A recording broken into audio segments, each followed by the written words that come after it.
Goeiedag almal. So vandag is my gas hierso, Pieter Thomson. Nou Pieter is nie net 'n bekende rugbyspeler gewees op sy dag nie, maar hy's ook 'n baie goeie fietsryer en 'n besigheidsman. Maar die rede hoekom hy hier is vandag met ons gesels is omdat hy die stigter stigter van die Thomson Smillie Foundation is. So Pieter gaan ons alles van die liefdadigheidsorganisasie vertel en hulle doen fantastiese werk, so ons hoor graag van hom. Hallo Pieter and welcome here. Hello Teresa, and thank you. I find it a big privilege, and thank you for having me on your show. I really appreciate it. So Peter, let's just start and please tell us a little bit more about this Thomson Smillie Foundation. What is it all about? How did it start? I know you're one of the founders, but who's also involved? And just tell us about it, please. Okay, sure, Teresa. Well, basically, it was founded by myself and a good colleague and friend of mine, Gordon Smillie.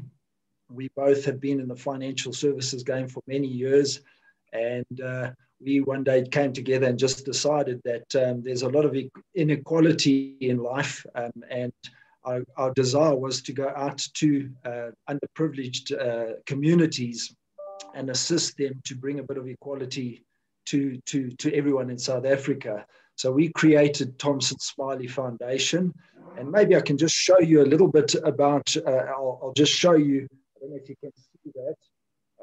No, you can't. So basically, have a look at that. That's our logo. And just to give you a little bit about the logo, because the logo really speaks volumes in what we're about and what our vision and our mission statement is.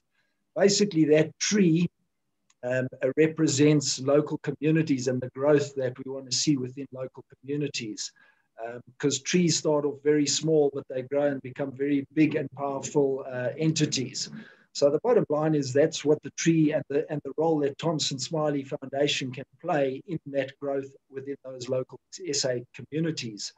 And then if you have a look at the hand, which is really the trunk and the branches into that tree, basically that represents the local communities and reaching for betterment, improving their situation, their standard of living, and obviously education, so that they can obviously contribute better to society and also obviously better their own lives.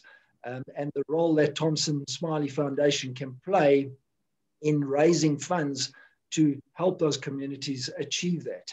And then you have a look at the leaves. The leaves are different colors, and we've chosen the colors of our flag. So each leaf is a different color, and the leaves actually signify our beneficiary audiences, which is really all South Africans, but we play in a special space, which I'll get on to now. But it's really so that we can go out to each and everyone in the underprivileged environment to actually better themselves. And then there's the little, you wouldn't have seen it, but there's the sort of the shadow of that tree. The shadow of the tree signifies the past is the past. We can't go back and look back and say, oh, this shouldn't have happened and why are we here? We need to move forward as a nation and as a community, arm in arm, so that we can go out there and change our lives going forward. So that's really what our mission is and our vision for the foundation is. So Peter, that's actually quite amazing. But so tell me about the work that Thomson Smillie Foundation has done so far. Okay, thanks, Teresa. Yes, so basically what we did was we recognized education because of the state of the nation at the moment, almost in bankruptcy. We felt that education was where we needed to start concentrating on, because we need educated people in powers of positions so that decisions they make are not self-centered, but for the future generations to come. So we decided that our big passion was educating underprivileged children, getting them into positions that they can contribute to society. So we've basically have started this year, and we were supposed to do a ride last year to raise funds for the children this year. But thanks to very generous donors, we actually have already started our 2 children down at Fishhook High School. We flew down, Gordon, Smillie and myself, we flew down to Cape Town, had a series of interviews with potential candidates, and we did choose our 2 individuals.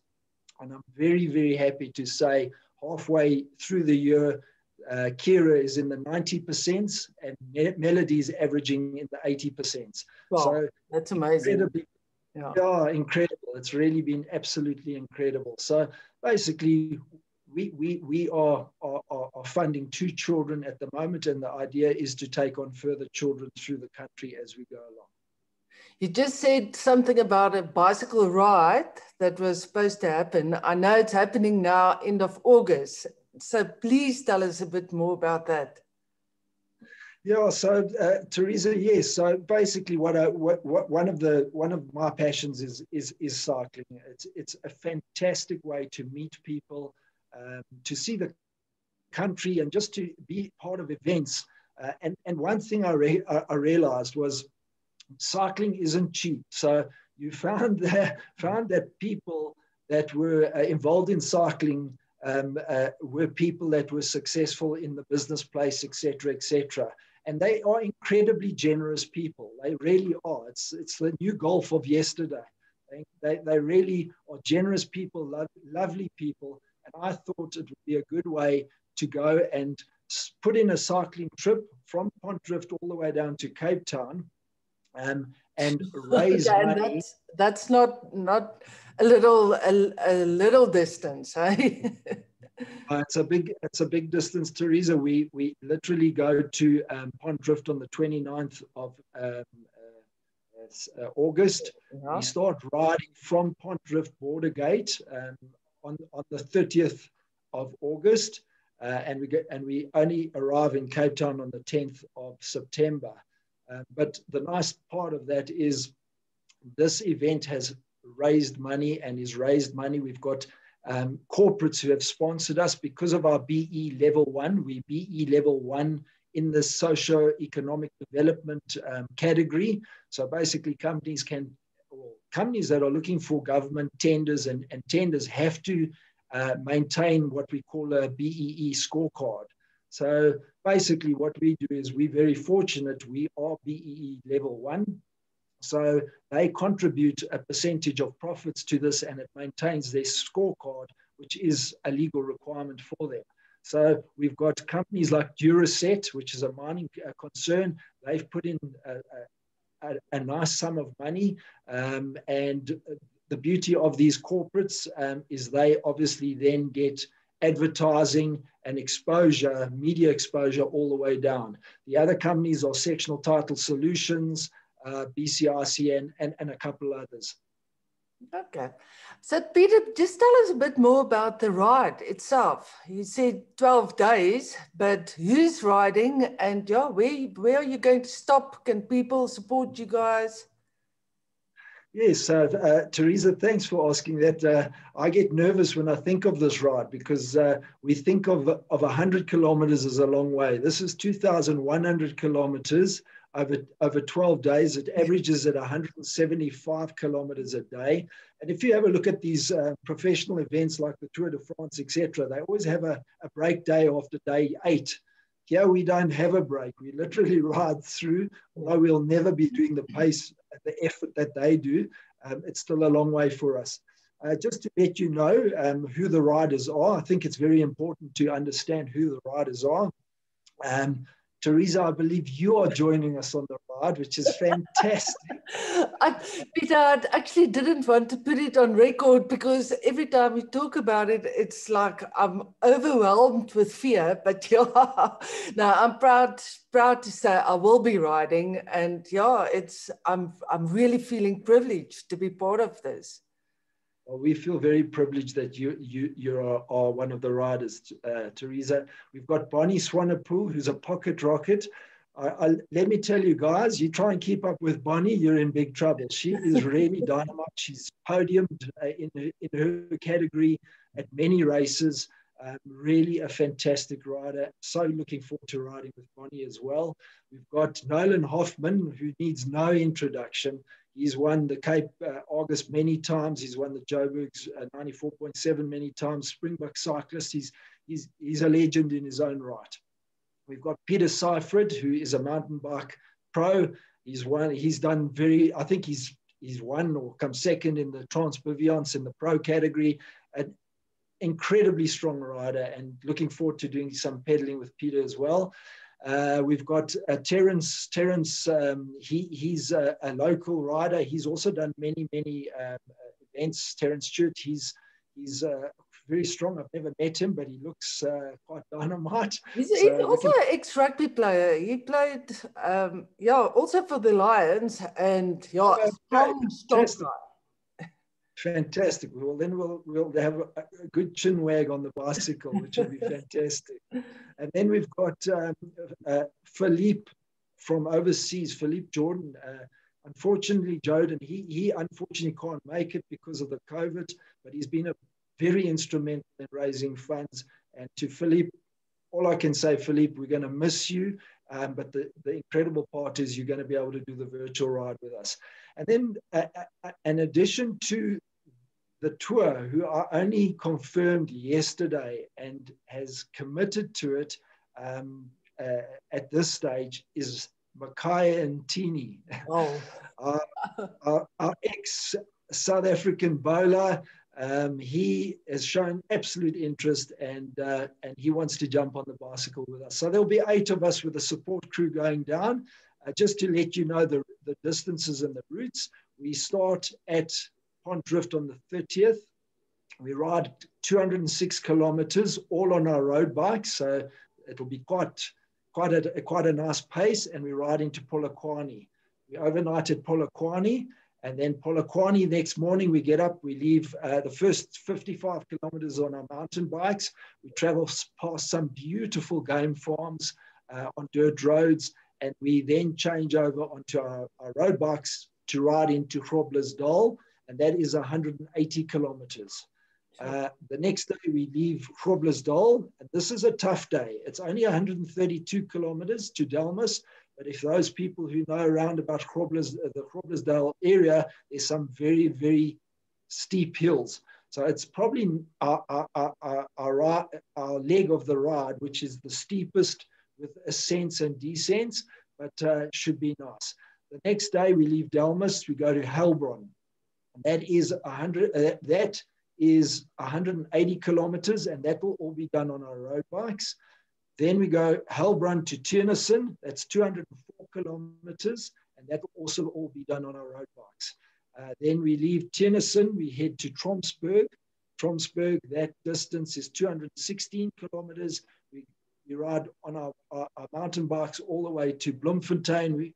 On our road bikes all the way to Bloemfontein. We then change over to our road bikes, to our mountain bikes, and then we ride in to on our mountain bikes. Then we go Tromsburg to Hanover. That's 162 kilometers.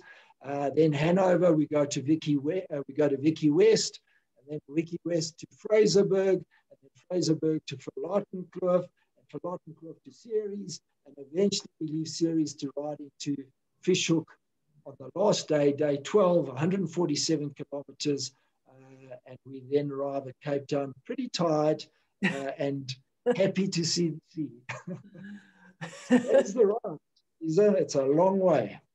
Yeah, but what a journey, Peter. And I think the most important part, and what's going to push everyone through, is the fact that we're doing it for a cause and for the right reasons, hey? Well, exactly, Teresa. The one thing that I've realized is we as privileged South Africans, and I was fortunate enough, I did the officers course in the army, and we did fussbait, and that was tough. And you learned so much about yourself, and you reflected, did so much self-reflection, that I believe that the ride is to put us riders in the pain barrier so that we can relate, because we wake up every day in a privileged environment. There are people that wake up every day in this country where life on a day-to-day basis, they are just trying to survive.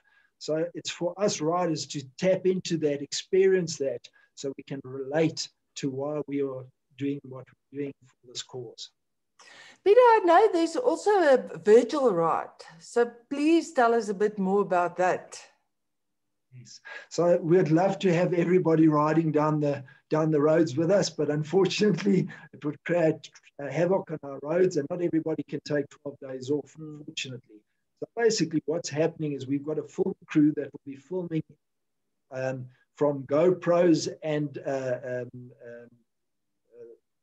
what's that thing that flies in the air? Drone. Sorry, my mind went blank there for a second. So there'll be drone footage, as well as there will be obviously GoPro footage. And then what they're doing is they're going to cut the hour's best footage of that day's ride.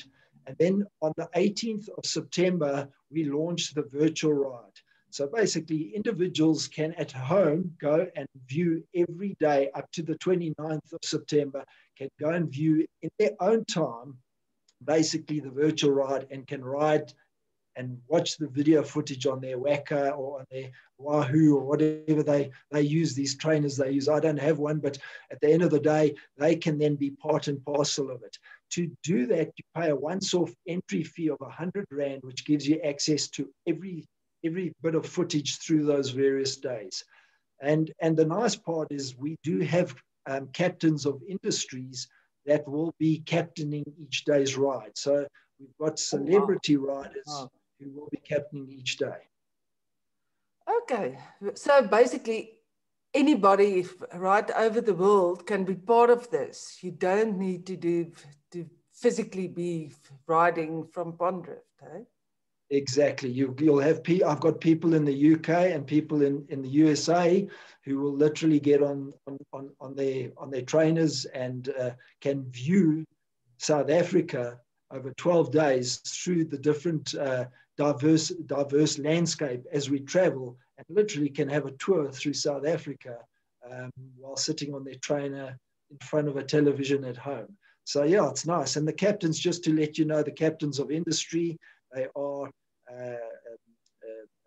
Victor Matfield, a legendary, obviously, Springbok lock. I think he's the most capped Springbok, absolute superb gentleman, and look forward to him being there. We've got Andrew McLean, who is Cycling SA, Mr. Cycling SA, a legend in his own right.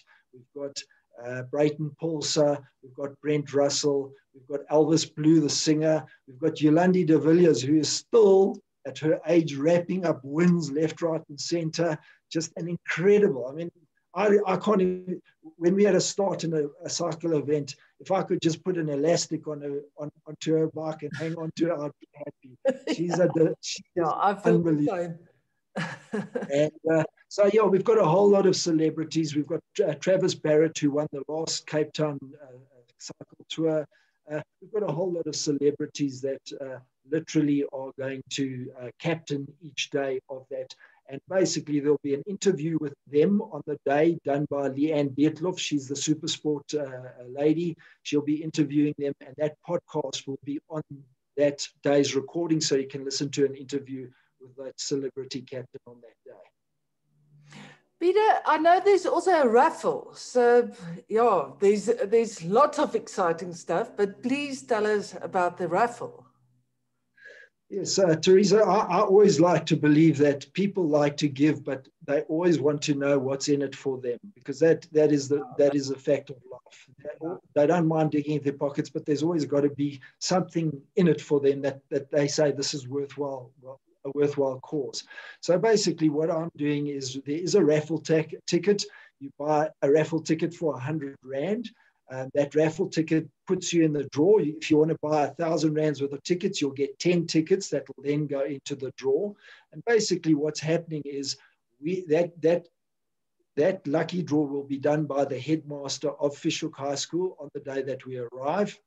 And that lucky winner will then join myself, 2 celebrities, and a couple of the tour parties at a private game lodge that called Sabon, and it's a place I own up at Ingwalala, and we have usage of that, and they will be my guests for 4 nights and 5 days. It's fantastic. It's in the Imbabat Reserve, which is next to Timbavati and Klesiri. It's in the Greater Kruger National Park, and it's fantastic. You sip cocktails and drink coffee, watching leopard, lion, and various wildlife come and drink at the waterhole right in front of you. Wow, it sounds idyllic. So that's the reward when we get to Cape Town. That's what we're working for. Yeah, wow. And anybody can enter into the raffle and yes. stand it. So basically, you're right, Teresa. Anybody can enter into that. You'd go then to www.bit.ly/Thomson's TS raffle, and then you'd go in. But people can go onto our website and have a look at where that raffle is, and obviously they can join. The more tickets that are sold, every cent that goes from the sale of those tickets goes to the children in need as well. Oh, thanks, Peter. Peter, just to end this off, on a personal level, what does the Thomson Smillie Foundation mean to you personally? And well, why do you think people should get involved? Well, I believe that, we South Africans are great complainers. We sit back and we complain because the electricity's gone out and the water isn't being supplied, etc., etc. And if you have a look back at the history of South Africa, you see there are reasons for the reason where we are. Yeah. So my passion is to contribute to society in a positive way, so that one day when I leave this place, or when I clock out of here, I can say I've contributed positively to the future of mankind. That's what it's about. And I'd like to use this opportunity to actually congratulate everybody who's involved in a foundation or a non-profit company or organization that is passionate about bringing good to this world, whether it be education, whether it's protection of wildlife, protection of forests, whatever it is. I salute you. I really honestly salute you, because we do it out of love, not out of money. We're literally giving our time, and it's big work. There is big work involved. But at the end of the day, if we all just, how do you eat an elephant? Mouthful by mouthful.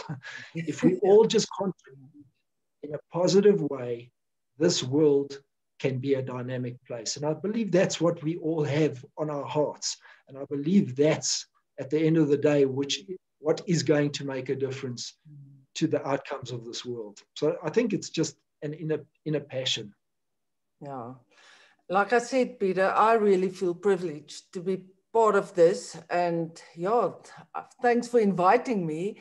And also, I think we should urge people just to join the Facebook page. We'll be all over social media and in the media during the tour. And please support us. Absolutely. I urge everybody to, it's our country. It's the future of our children and their children. We need to get this right.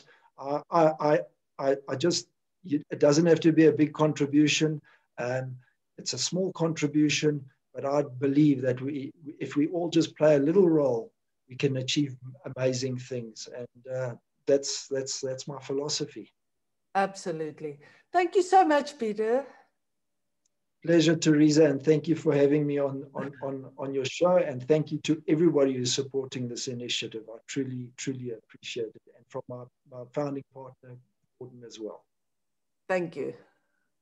Thanks.